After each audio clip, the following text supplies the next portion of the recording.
In a 5-year span from 2010 to 2014, the baseball team, the San Francisco Giants, won 3 World Series titles. If you're watching this on video, you can see I'm wearing my Giants jersey today. I'm a big fan of the team. Since then, their only playoff appearance was in 2016. And from 2017 to 2020, they lost more than half their games. Ownership was not standing still, and they began to make changes in the club.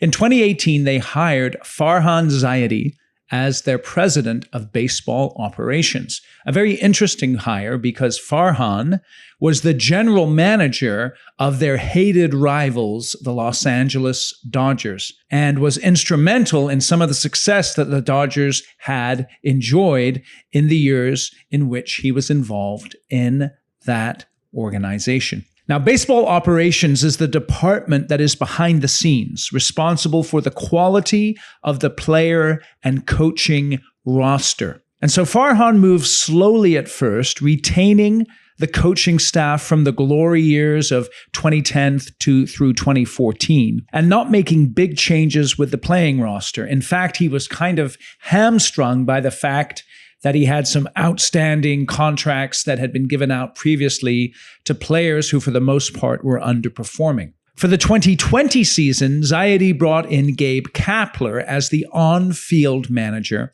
and the pace of player turnover began to quicken. This didn't immediately translate to significant improvement on the field. And in 2020, the team still lost more games than they won.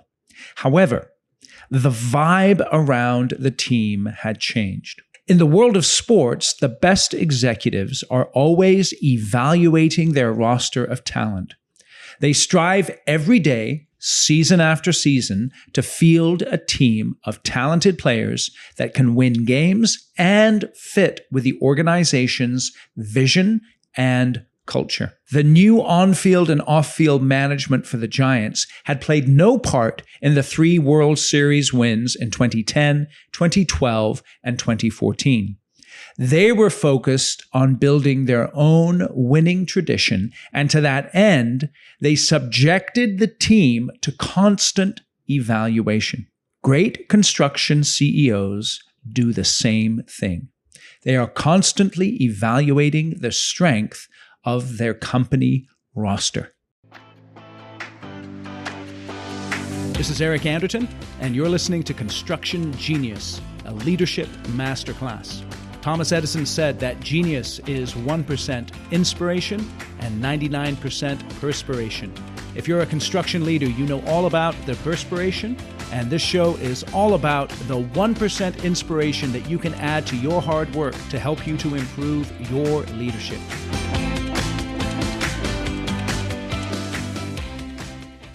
In this episode of Construction Genius, I will explain an exercise for evaluating your company's roster strength. It revolves around a simple question that you should be asking yourself and that every leader in your organization should be asking. And using this question, you can consistently evaluate the roster of your organization. And this is the question: do I have the right people in the right seats? Now, you've probably heard that question before, but do you use that question to consistently evaluate your roster? And are you committed to upgrading the quality of your roster over time so that your company performs at higher levels consistently year after year? Let's think about this for a moment. Have you ever promoted someone into a position and it didn't work out? You took a brilliant project manager or executive who thrived running complex projects with your most challenging clients, and then you elevated them to the C-suite. Let's say you elevated them to the chief operating officer. They're running all of your operations. They're committed to you. They're committed to the company. They're aligned with the company values. Still, as they got into the role, it became clear that getting out of the daily oversight of a project frustrated them, and they were uncomfortable leading a larger team of people. They were the right person, but they were in the wrong seat. Or perhaps you've hired a chief estimator from the outside. maybe someone who you had targeted for many years. You thought they'd be a good fit for the organization. You saw as they worked for the company they were working for that they performed at a high level.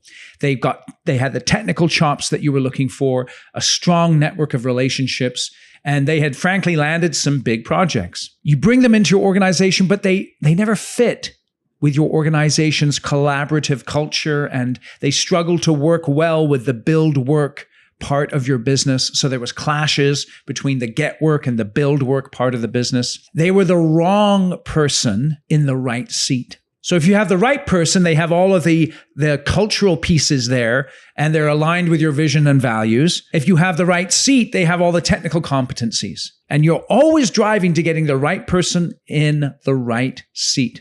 Many organizations struggle because they have the right person in terms of their cultural fit, but they put them in the wrong seat. Or they have the right seat for a person in terms of their technical capabilities, but they're not a cultural fit for the organization. So how can you avoid these situations and fill each role in your company with the right person in the right seat? Well, this is what you do. You get out your organizational chart. And if you're the company president or CEO, you start with the people who directly report to you in the 3 critical aspects of your business: the get work aspect, the build work aspect, and the bill work aspect. So for instance, you look at your CFO, your COO, and your chief estimator or the head of your business development department. And then what you do is you use a simple plus-minus system to evaluate each person for right person, right seat. Are they aligned with your values? Do they buy into your mission and vision? Do they bleed company colors? Then they are the right person. So you put a plus next to their name. Now think about their professional competency.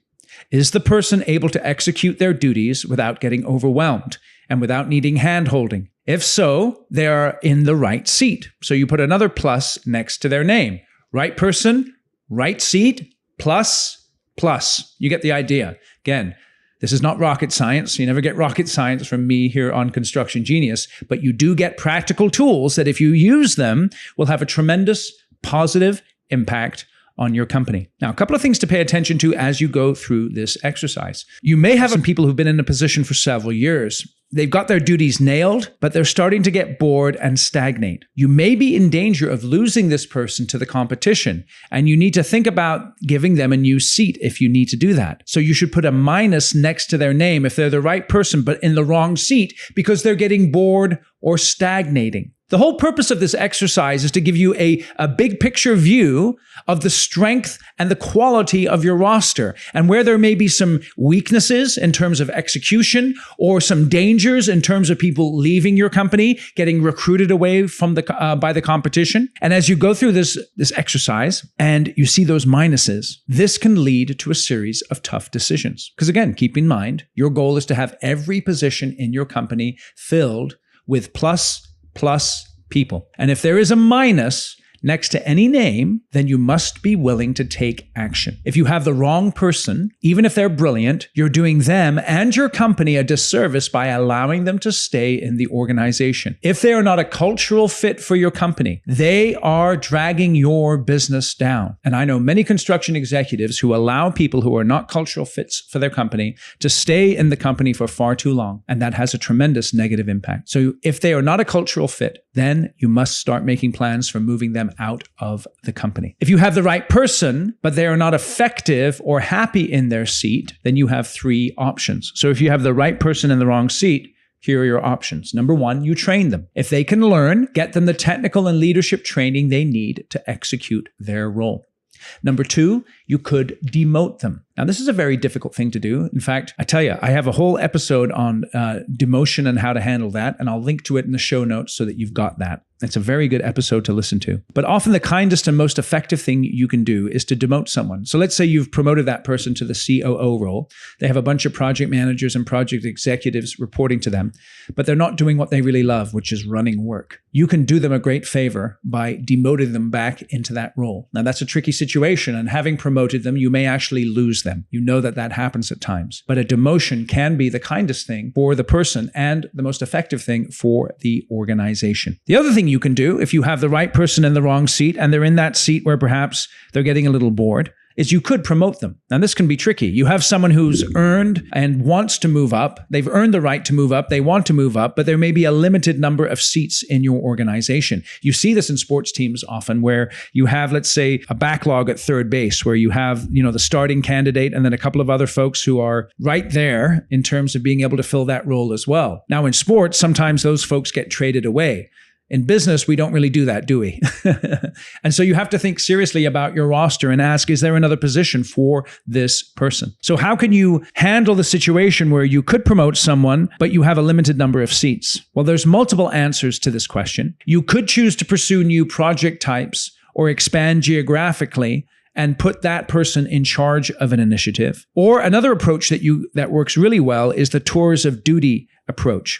So for example, you can take a talented project manager, and if you have an available hole in estimating, you could move them into estimating and give them an opportunity to spend a year or two in the estimating side of your business, learning about what it takes to put together a good estimate, learning how to win work, and having learned that skill for a couple of years, they could come back into project management or perhaps into project and a project executive role.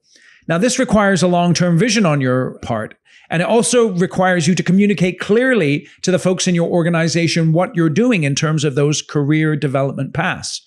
But I know this tour of duty mentality works really well for a lot of construction companies.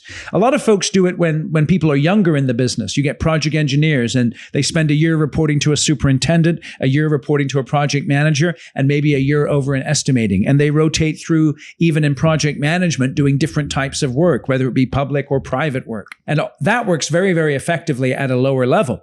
As you get higher up the chain, it can be a little trickier to do that as they get more mature in their career. But this can be a terrific way to build up those sort of players who have multiple skills by giving them opportunities to get into different parts of your business. Now, as you hear this podcast today and you begin to think about, do I have plus people in my organization?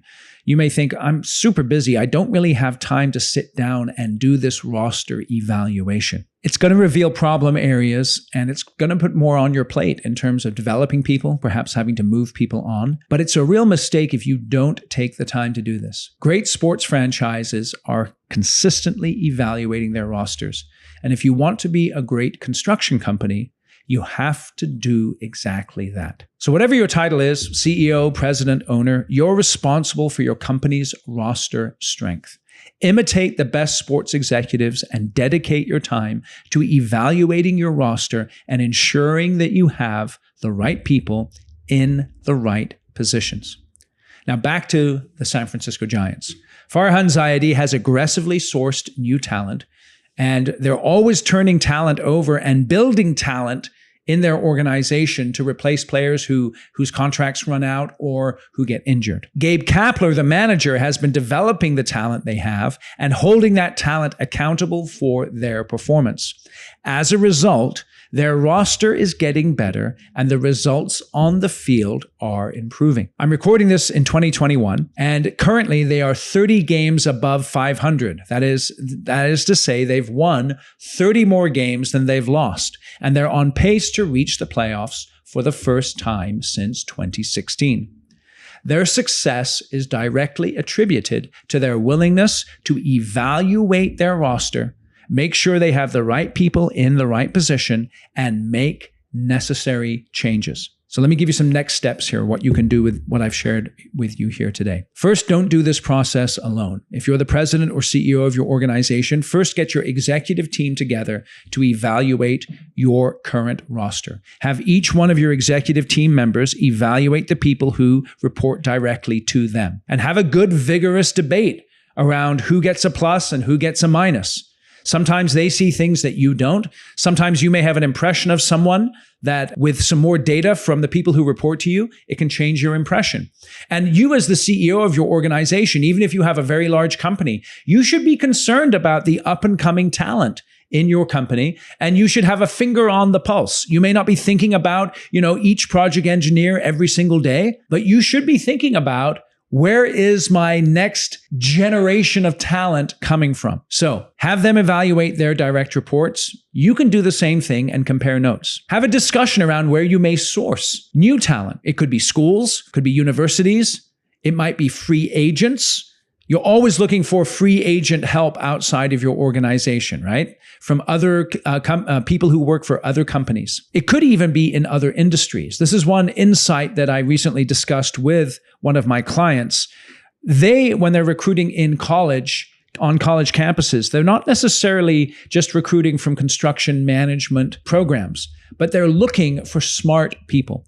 You see, again, in construction, it obviously helps to have a construction background, but if you're smart and you're willing to work hard and you're humble, you can learn the trade or you can learn the profession of building construction projects relatively quickly. And by looking outside of just that talent pool in the construction management programs, perhaps you'll run across some folks who could have a tremendous positive impact in your business. And when you're doing this process, it also helps to go outside, particularly when you as the CEO or president are evaluating your executive group. So for instance, you might have a board of directors where you can sit down and have a frank discussion about the CFO or the COO or your director of business development. What many of my clients do is they have this discussion with me as an outside executive advisor. We have this plus minus discussion about their current roster strength, and we're having many frank discussions often about the fact that the CEO that I'm working with,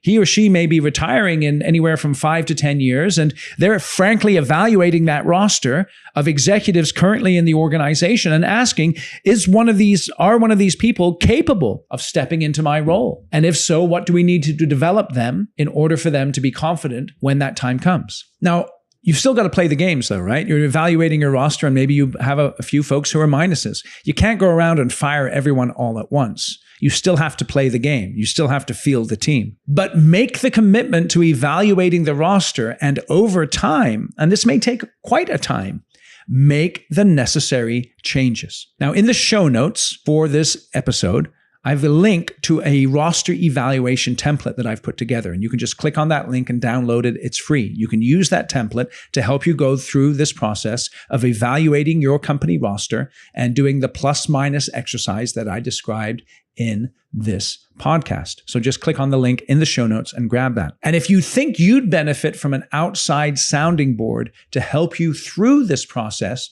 reach out to me on my website, constructiongenius.com. There'll be a link in the show notes. You can book in a 10-minute conversation with me, and we can have a brief discussion to discuss if or how I can help you in terms of this roster evaluation and any next steps that may proceed from that discussion. The longer you put off tough people decisions, the more profound the negative impact on your company. So take an example from the sports world, apply it appropriately in your organization, but do the hard work of consistently evaluating your roster, plus minusing every single person, including yourself, and putting together a plan for upgrading your talent, whether it's through addition, through subtraction, or through development. And I would encourage you with one last thing. Make a commitment to do this on an annual basis at the least. In other words, every year. Evaluate your roster. And if you can do it a couple times a year, just to keep your finger right on the pulse of the quality of your people in your organization,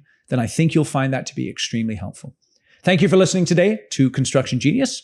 Feel free to share this episode with anyone that you think may benefit from it. As we always ask, I ask again, please give us a rating or a review wherever you get your podcasts. It helps for the podcast to be seen by other people. And I really, really appreciate you listening to Construction Genius today. Today's episode was brought to you by the Construction Conclave. If you as a construction leader would like to develop your skills and get involved in a community of like-minded construction professionals who are focused on building healthy teams, profitable projects, and long-term successful businesses, then the Construction Conclave is for you.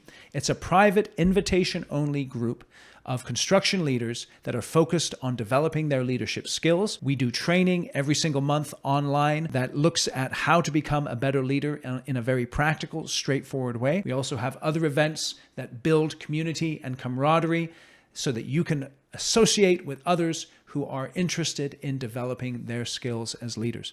If you'd like more information and to see if you qualify for participating in the conclave, feel free to reach out to me, eric@ericanderton.com.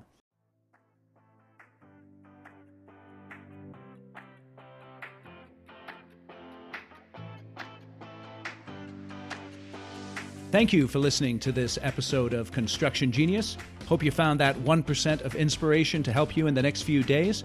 If you like the show, please give us a 5-star review on iTunes, share it with other construction leaders who you think would benefit, and thanks again for listening.